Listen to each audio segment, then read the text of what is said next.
was.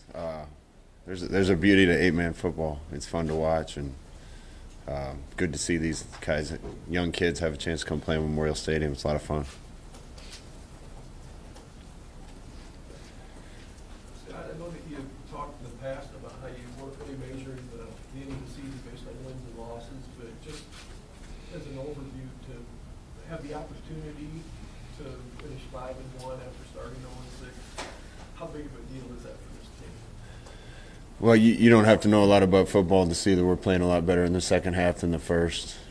We gave ourselves chances to win games in the first half of the season. We just didn't do the little things right to make them happen.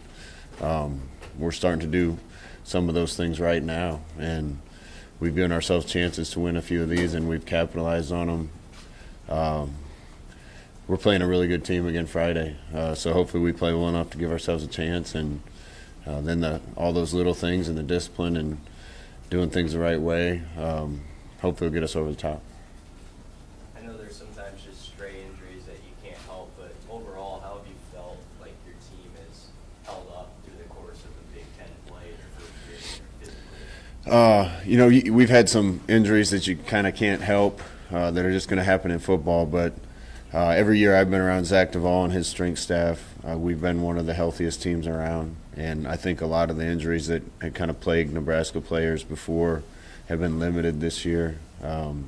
Other than some of those that you can't help that are just going to happen once in a while and are unfortunate, we haven't had many soft tissue injuries or shoulders or things of that nature. And a lot of that has to do with the fact that the kids are bigger and stronger and they're able to be more physical and survive in Big Ten games. What's the status of James Field? We're working as hard as we can on him. Feel good about it, but we'll have to see as the week goes on. After such an emotionally draining game, physically draining game on Saturday, did you guys come back today how you wanted them to, energetic-wise and all that? Yeah, it's been a long stretch, but I think kind of in this last week you can see the light at the end of the tunnel.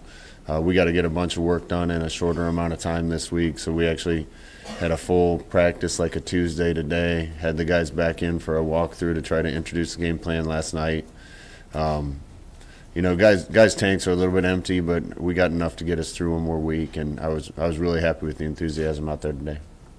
Scott, what are your impressions of Iowa's defense as we get into this game? Well, we played a really good defense Saturday. I can't stress that enough, how much respect I have for those guys and how they make it hard on you. That was a tough day to play offense. Made it even tougher by the defense that we were playing. This team that we're playing on Friday is similar. Big and physical up front. They know what they're doing. They're sound. We got a challenge in front of us again, and hopefully the weather will cooperate a little better and we'll be able to be a little more balanced. But these guys are statistically across the board about as good as the team we played Saturday. So it's a good team we're playing. What stands out about the defense? Why are they so good? Anytime you're in a system for as long as those two teams have been doing what they're doing, every kid in your program knows what they're doing. Every kid knows their responsibilities. Every kid's been in the same deal for their entire career, the same strength and conditioning, around the same coaches. Those reps and that experience and that work adds up. And those coaches all on both those teams do a great job, and by the time kids are out there playing for them, they're big, strong guys that know what they're doing. And you see that in Michigan State's team, you see that in Iowa's team. What do you think this week means to Coach Shenander going back and playing alma mater? Yeah, Coach Chins and I have argued about Nebraska and Iowa for a long time. Now he's finally on the good side. But, he knows a lot of those guys over there, and they're good people. And I'm sure it'll be as emotional for him going over there as it was for me coming back here. So, but we have to put all that aside when we go play, and it just comes down to what happens on the field. Do you have much of a relationship with Kirk Ferentz? Yeah, I know Kirk pretty well, mostly from my time at Northern Iowa. We'd be around the Iowa staff quite a bit, and he's one of the good guys in the sport. Isn't it pretty amazing? He just won number 150 from this illustrious group, but not a level of sustained success over the years. Yeah, his sustained success is impressive, but you still don't get to 150 unless you're a little bit old. So I'll make sure and remind him of that when I see him.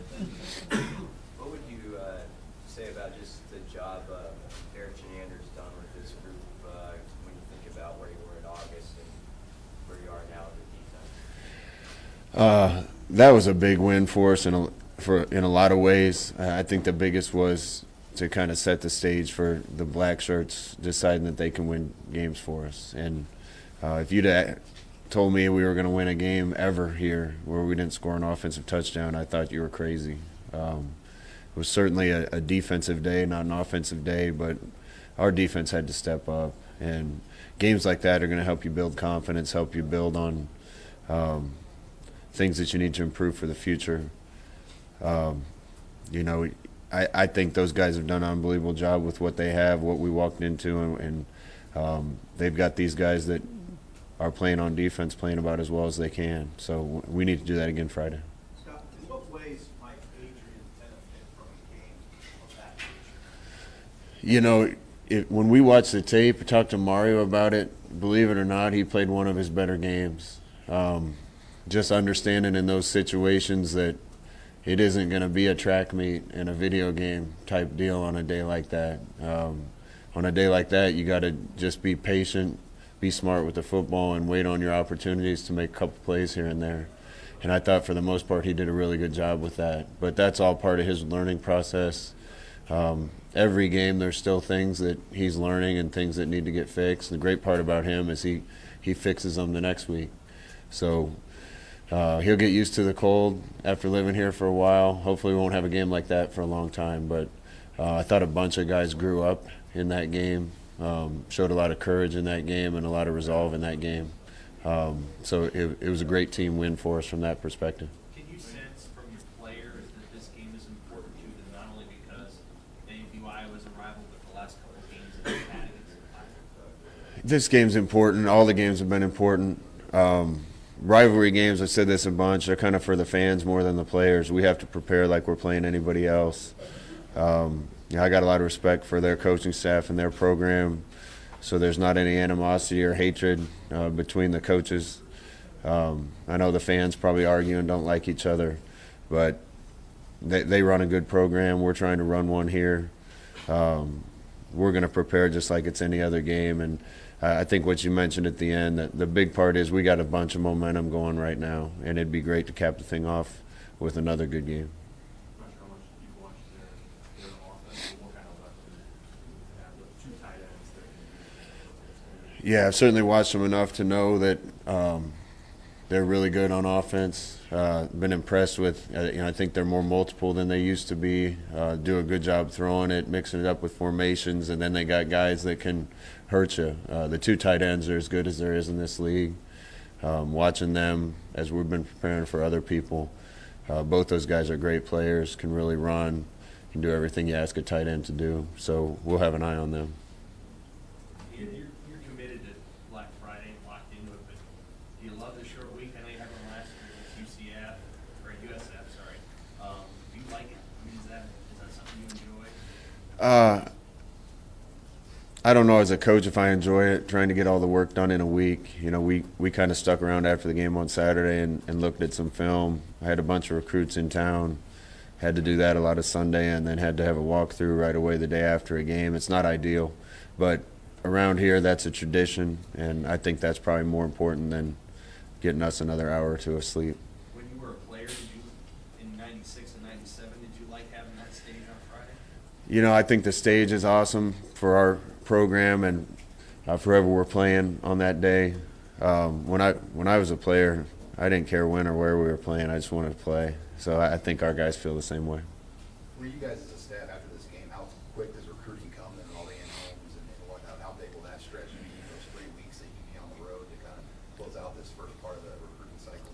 Yeah, we're going to get out in force right after the game, so we'll leave already this weekend and get out on the road. And I think what's been happening here is pretty apparent to a lot of the people that we're talking to. From where we started to where we are now, every single parent and kid we're talking to can see where this is going and can see the progress. see the fan base sticking with us through thick and thin, and I think they can all see that this is a program on the rise. So I think that's going to help us when we get out, and we're going to get out and try to capitalize on that right away. Scott, has this flown by for you? What? Has this flown by for you, the fact that it's the final week of the regular season? You know, when you go through something and it seems like it just started yesterday, but also seemed like it started 10 years ago, that's kind of how this year's been. And we're going to look back and cherish this year, because a lot of things that happened this year, although some of them weren't pleasant, I think were necessary for us to try to get this where we want it to be. And I think that played out through the year. We're certainly a good enough football team right now to have a lot better record than what we have. But it's kind of been pretty sweet and special to see the guys band together and rally and persevere and have the second half of the season that they've had. Scott, the state football championships are today and tomorrow. We even got a couple of recruits playing tonight. Where is the talent level in this state for high school football as you look at it right now? There's good players in this state, and the best part about them is they love Nebraska and they love the game. They love playing football. We're going to try to get every player that we think is capable of playing at this university from the state here, and quite a few will be on the field at these state championship games today. One of the benefits of not having a bye week and being out recruiting as a staff is we still have some evaluation days, so we're going to be able to go out and watch some of the games and have a presence at some of these games. And I never got to play in a state championship game in high school. I think we got beat in the semifinals 3 times. So I'm a little jealous of the guys that are out there, but it's got to be a exhilarating feeling for them to be playing out here for a state title. Scott, you've gone through one, not here, but at UCF, you've gone through one December signing period. I guess, now that that's under your belt, how do you look at the December signing period? Do you like it, and has it caused you to change how you go about your business and recruiting because of that December signing period? I think everybody's changed a little because of the December signing period. Everything's got to happen quicker because the signing day comes up and right after season it's on top of you. So a lot of the decisions that were made in December and January are getting made earlier now. So we have to try to be ahead of the game. We'll continue to get farther and farther ahead in our recruiting as we get through each one of these classes and be able to look at even younger kids and get a jump start on things. But really like where we are right now.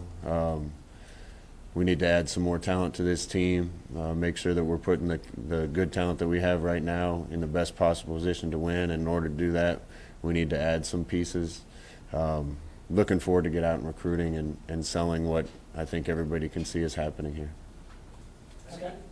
How did you see recruits react to that scene Saturday? Because some people try to use the cold against certain programs, but is there a selling point to it too? If you want to play in the next level, you got to play at those conditions and stuff like that. Yeah, absolutely. I was lucky enough to hang on the NFL for a while. I played in Cleveland and Green Bay. Loved my experiences in those 2 places. It certainly wasn't warm there. I think being in the Big Ten and getting to play in this type of football against these type of teams in all conditions prepares you better to have a chance at the next level. And we were kind of lucky. A lot of the guys we had in town we see as defensive players, and we won a game on defense. Some of them had seen snow but had never seen snow falling from the sky. So I think they enjoyed it. It was a great scene and a great environment, and I think it was a great weekend for us. After the defensive performance, did you hand out any more black shirts? Yeah, Antonio Reed got a black shirt today. How did you guys present that to him, and what was his reaction? We don't want to make a bigger deal out of it than what it is. When they show up for practice, there's a new jersey hanging in their locker, and I certainly felt like he could have been recognized as a conference player of the week with the difference he made in a defensive struggle in a 9-6 football game. But in our eyes, that's what he was, and he's capable of playing at that level all the time. It was great to see it come to fruition when we really needed it. Scott, tomorrow there's going to be a quarterback on this field from Aurora that broke your Class C1 record for total offense. Did you know that in your reaction to having that record go down this year? I didn't know that. I knew it was close. We'll have to see. I might not let him in the stadium. Hey, Scott, where's your walk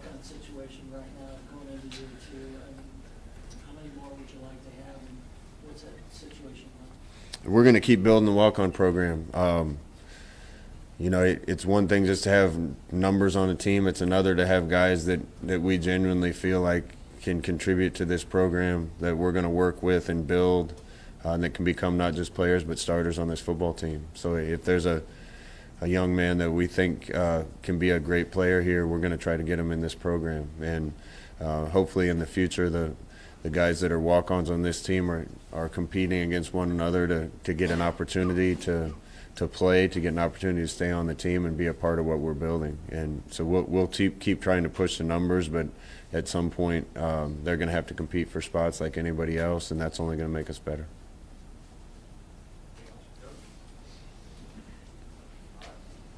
Thanks, guys.